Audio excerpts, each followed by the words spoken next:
What if the man you loved for years was never truly only yours? Emmett stared at the faded envelope in his hands, the paper worn soft from years of being tucked away in the back of Jace's old desk drawer. The Seattle rain tapped against the apartment window like 1,000 tiny accusations. He had come home early from the architecture firm, hoping to surprise Jace with takeout from their favorite Thai place on Capitol Hill. Instead, he found this, a letter addressed to Jace in handwriting that wasn't his own, dated 8 years ago, the same year they had met at that rooftop party in Belltown. His fingers trembled as he slid the single sheet out. "My dearest Jay," it began. "Last night with you and Em was everything I never knew I needed. Tell me we can keep doing this. Tell me I'm not just the extra piece." Emmett read it twice, then a third time, each word carving deeper into his chest. M. Marcus, Jace's college roommate who had moved to Portland years ago, but still visited every few months for work. The visits Emmett had always welcomed because Marcus was funny, kind, and never overstayed. Now the pieces clicked into place with sickening clarity. The lingering glances, the inside jokes, the way Jace always insisted on driving Marcus to the airport alone. Emmett sank onto the couch, the one they had picked out together at IKEA on their first anniversary. 6 years of building a life, shared mortgage, matching coffee mugs, Sunday morning runs along Lake Washington, and it had all been balanced on a lie. A threesome that had apparently started before Emmett even entered the picture and never fully ended. Jace had never asked for permission. He had simply kept both men in his orbit, weaving their lives together like threads in a tapestry Emmett thought was only for two. The front door clicked open. Jace stepped in, shaking rain from his blonde hair, briefcase in one hand and a bouquet of lilies in the other. "Hey, babe, you're home early. I got your favorite." His smile died when he saw Emmett's face. The envelope lay open on the coffee table like a courtroom exhibit. Jace's blue eyes flicked to it, then back to Emmett, and the color drained from his cheeks. Let me explain." Emmett stood, voice steady despite the storm inside. "How long, Jace? How many years have you been loving both of us?" Jace set the flowers down, hands shaking. "It started before you. Marcus and we had something open.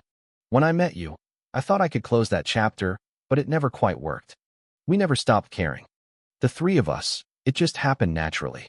I swear I never meant to hurt you."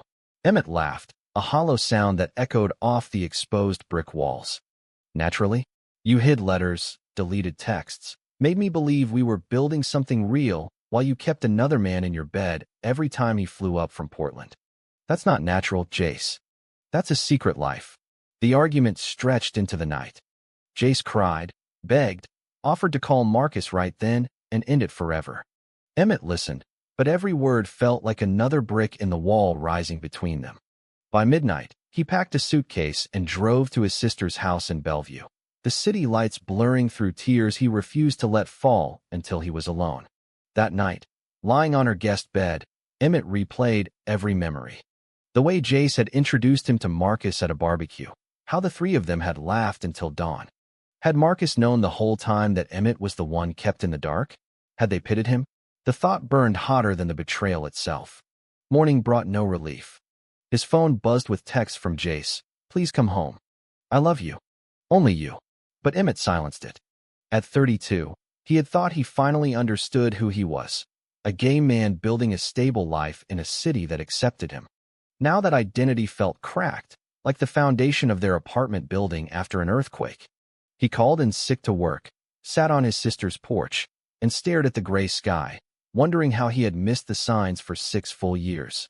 By the end of the week, Emmett had moved into a short-term rental in Fremont, a tiny studio with a view of the canal. He told his boss the truth in a shaky voice over Zoom. Personal emergency. The firm gave him leave without question. Half the partners were gay themselves and knew how fragile these things could be. But empathy from colleagues couldn't touch the hollow place inside him. Marcus texted once. "I never wanted this. Jace swore he'd told you years ago." Emmett deleted the message without replying. He spent evenings running the Burke-Gilman Trail until his lungs burned, trying to outrun the questions that circled like vultures. How much of our love was real? How much was just convenient timing between Jace's visits with Marcus? The first file ended here, but the pain was only beginning. 2 weeks later, Emmett agreed to meet Jace at a neutral spot, the coffee shop inside Elliott Bay Book Company where they had gone on their third date. Rain still fell, turning the windows into streaked canvases. Jace arrived first, eyes red-rimmed, wearing the gray sweater Emmett had bought him last Christmas. He looked smaller somehow, diminished. "I ended it," Jace said before Emmett even sat down. "Marcus and I are done. For good. I blocked his number. I'll do therapy, couples counseling, anything. Just give us a chance to fix this." Emmett stirred his latte, watching the foam swirl. "You think deleting a contact erases 8 years? I found more letters, Jace. Plane tickets you paid for. Photos of the 3 of us at the cabin in Leavenworth. The ones you said were just friend trips. I was the third wheel and never knew it." Jace reached across the table, but Emmett pulled back. "I was scared. My parents still don't fully accept that I'm gay. When I met Marcus in college, it felt safe because we kept it quiet. Then you came along, and everything felt right for the first time. I convinced myself loving both of you didn't hurt anyone as long as no one found out. That's the problem," Emmett said quietly. "You decided for all 3 of us. Marcus got the secret nights. I got the public life and the illusion of monogamy. And you got to play both sides without ever choosing." The conversation lasted hours. Jace confessed details that made Emmett's stomach turn. Weekends in Portland when Emmett thought Jace was at a teaching conference, shared hotel rooms, promises whispered in the dark. Yet Jace swore the love for Emmett had always been deeper, more real. "You're the one I built a home with." Marcus was history that wouldn't stay buried. Emmett wanted to believe him. Part of him still loved the man across the table, the one who remembered how he took his coffee, who left little notes in his lunch bag, who had held him through his mother's cancer scare 2 years ago.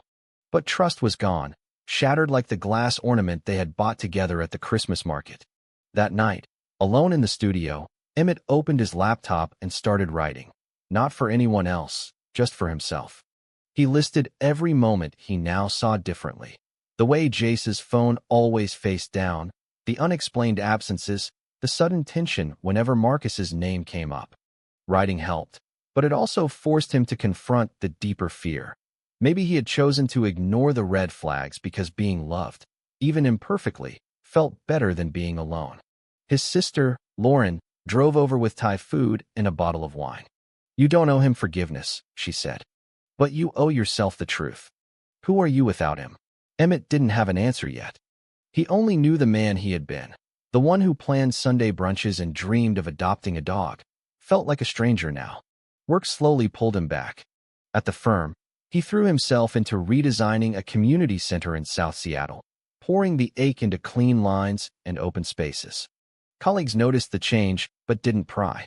One junior architect, a quiet guy named Theo, brought him coffee without being asked and simply said, "I've been there. It gets less heavy." Emmett nodded, grateful for the small kindness. Jace kept trying.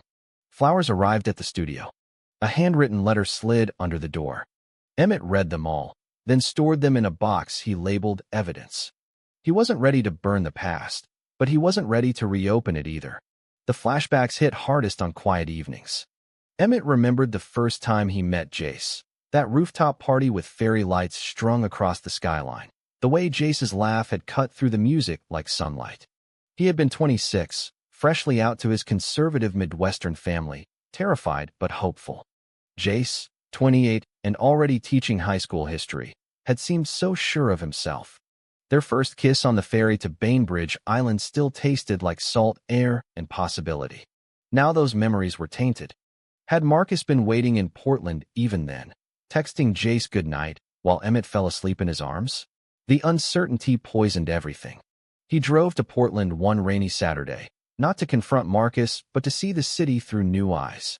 He walked the waterfront, sat on a bench near the Japanese garden, and imagined Jace and Marcus here together, hands brushing, sharing secrets.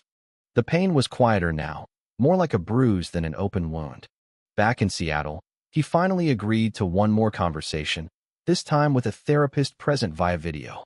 Jace arrived at the studio looking thinner, carrying a small velvet box. "Not a ring," he said quickly. "Just something I should have given you years ago." Inside was a key to a storage unit. "Everything from the past is in there. Letters, photos, even the stupid journal I kept. Take it, burn it, Do whatever helps you heal. I'm done hiding. Emmett took the key but didn't open the unit for days. When he finally did, the sight of boxes labeled in Jace's neat handwriting nearly broke him again. He read only one letter, the last one Marcus had written, begging Jace to choose. I can't keep being the secret, Marcus had said. Emmett closed the box and drove it straight to a shredding service. Watching the machine chew through years of deception felt like surgery without anesthesia. Necessary, brutal, final. His family back in Ohio called more often now. His mother, who had struggled with his coming out, surprised him. I never liked how Jace always seemed distracted. Follow your heart, but protect it first.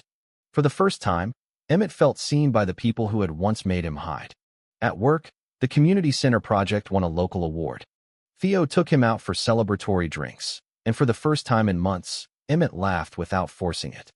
Theo didn't push, didn't flirt, just listened. That quiet support planted a tiny seed of hope. Maybe life after Jace could be more than survival. Family pressure arrived in the form of Thanksgiving.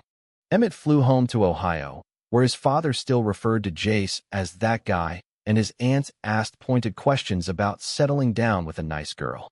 He told them the truth over pecan pie. The relationship had ended because of secrets he couldn't live with. The room went quiet. Then his father surprised everyone by saying, "A man who lies about love isn't worth your time, son. I may not understand everything, but I understand that." The acceptance felt fragile but real. Back in Seattle, Emmett started volunteering at a local LGBTQ youth center, mentoring teens who were coming out in unsupportive homes. Helping them navigate identity crises reminded him that his own pain had purpose. He was no longer just the betrayed partner. He was becoming someone who could stand in the gap for others.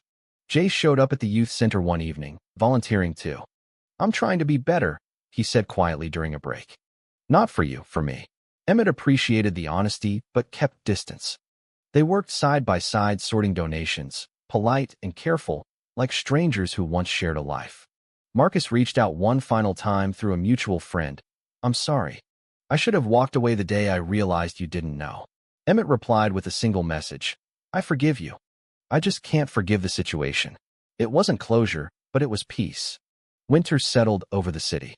Emmett decorated his tiny studio with string lights and a small tree, determined to reclaim the season.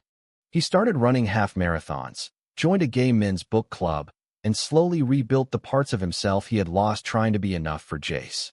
Spring brought the real test. Jace called on a sunny April morning. "I'm moving to Portland. Marcus isn't part of my life anymore, but I need a fresh start too. Before I go, I want you to know I never stopped loving you. I just didn't know how to love you right." Emmett met him at Discovery Park, the same place they had hiked on their first weekend together. Cherry blossoms drifted around them like pink snow. Jace looked healthier, eyes clearer. "I've been in therapy for months. I see now that keeping secrets was my way of avoiding choosing, and in the end I lost everything worth keeping." They walked the trails in silence for a while.